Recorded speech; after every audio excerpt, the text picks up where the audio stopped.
Hi, first of all, a few words on your organization, what you're doing right now, and what this win means to you. So I'm from Impact Analytics.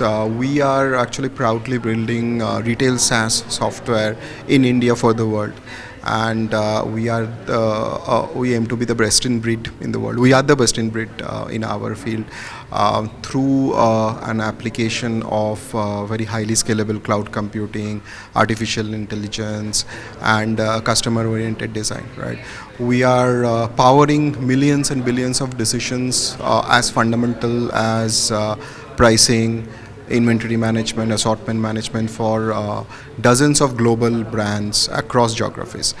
And it's a very value focused approach. We have impacted more than several billion dollars of bottom line impact. We have saved more than 500,000 person hours through automation. And this win means great to me, all testament to our team. In the process of building all this impact for our clients, we have empowered the career trajectories of more than 1,000 professionals, right? And we believe they are now empowered to take forward this journey of building very high quality software from India for the world, right? Which is a great phenomenon which we are a part of and very proud of. Alright, great to hear that. Now, I think my next question will be very relevant to you. I want to understand the increasing role of technology in retail.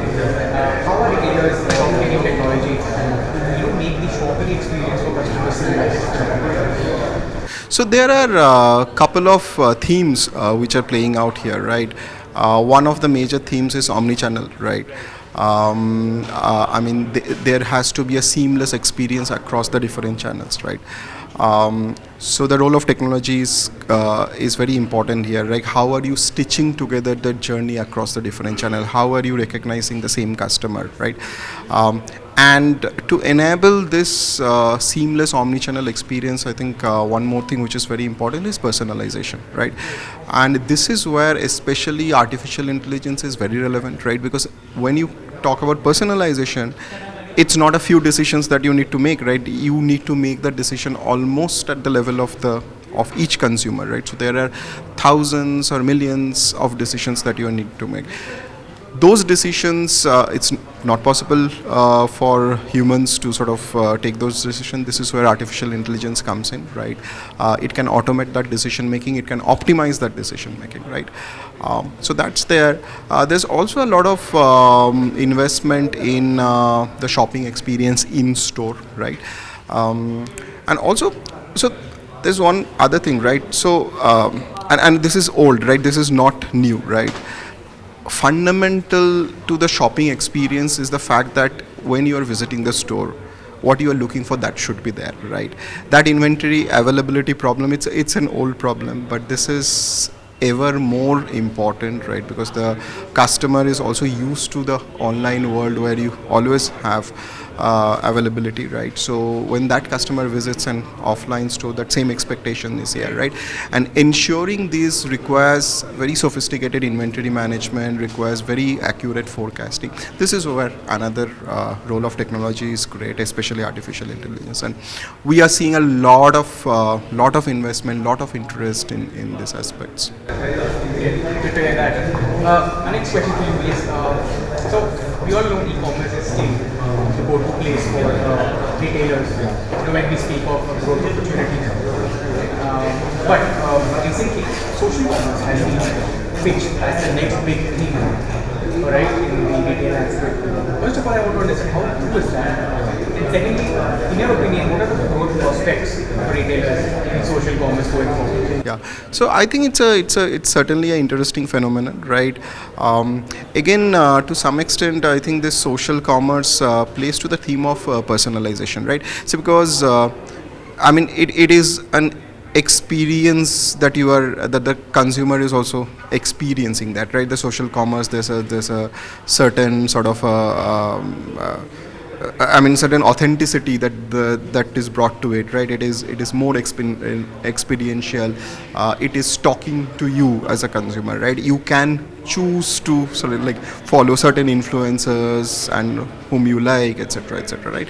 So that personalization aspect is there. I think that's a general theme, that expectation is there, and it plays well into the theme. It plays well into the theme of consumers wanting differentiated experiences.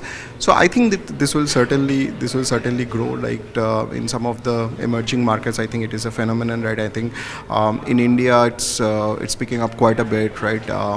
Even in the Western markets, it is certainly sort of I mean, there is prospect, right? Again, I mean, as a technology provider, we believe that there is a role of technology to play in social commerce, right? So, because now you need to almost understand that there are many social commerce influencers whom a brand can sort of engage with, right? Who are connecting well with which segment of customer, and why is happening, right? Understanding all of this, right, would enable them to sort of leverage this phenomenon better, right? And that is where the role of technology comes in. Alright, alright. Next question to you is, so the consumer of today is like becoming more and more price conscious, right? Given this scenario, what do you think, how do you think retailers' costs would increase in terms of customer acquisition? Yeah, yeah, yeah. So, I mean, it's like the retailers need to sort of play this very carefully, right? Uh, so, yes, your costs have gone up, right? Can you afford to increase prices across the board in the same manner? Probably not, right? There are probably items where you have to accept a little lower margin, right? Because those are probably items where if you increase prices, you might be losing customers, right? There might be items where you have more ability to increase the prices, right? So precisely knowing how you play, right, that is very important, right? So is it necessary that your acquisition cost goes up, or is it necessary that your retention becomes more expensive? Might not be, right? Because if you strike this balance properly, right, then it might be possible to balance it out, right? And while you I mean, you probably sort of are your margins are reducing on some products, you might be making it up in others, right? If your pricing is precise, right? And again, this is, as I mentioned, right, we employ artificial intelligence in optimizing decisions like pricing, and I think this could be a great help there. Yeah. Last question. In the last 3 years, since the pandemic hit us, there have been a lot of disruptions in the supply chain sphere. But supply chain issues still persist. Right? In your opinion, what are the investments that retailers should make to fortify their supply chain? So, a couple of things, right? One, there needs to be visibility, right? You need to have perfect visibility into your supply chain. You need to have traceability, right?